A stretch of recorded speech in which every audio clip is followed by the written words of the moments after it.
Good morning, Bicolandia. Probinsya. Yan, nasa probinsya. Ready na yung taniman natin ng talong, mga ka-farmers. Magta-transplant na. Yan o, yung dating talong nito. Matanda na. Pinagbubunot na namin yung yung puno. Dahil wala nang produkto na maayos, kaya binunot namin. Ayan, halos may mga butas na dahil hindi na na-spray, hindi na nabunuan. Yan o, ka-farmers, pinagbubunot na namin kasi pagpapalit naman tayo dito ng tanim, ibang variety naman, hindi naman talong. Papahingahan natin yung lupa. Mag-aatatanim natin dito ay mais. Magta-try tayo ng mais dito. Siguro 8,000 mais na tatanim natin dito. Ayan o, may nakukuha pa kami, pailan-ilan mga ka-farmers.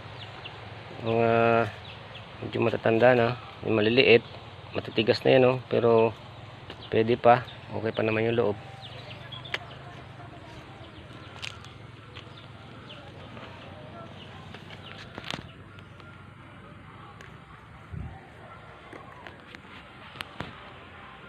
Tulong-tulong sa pag-uswag.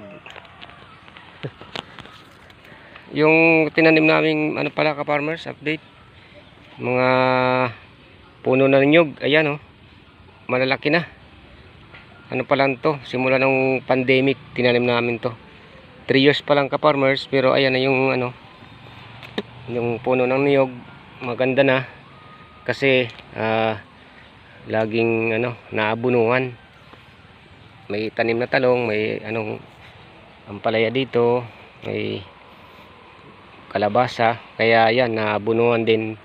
Pag aabuno mo sa tanim, sa halaman, naabunuhan din, na-absorb na lahat, doon na pupunta yung, kaya mabilis lumaki yung niyog, ka-farmers.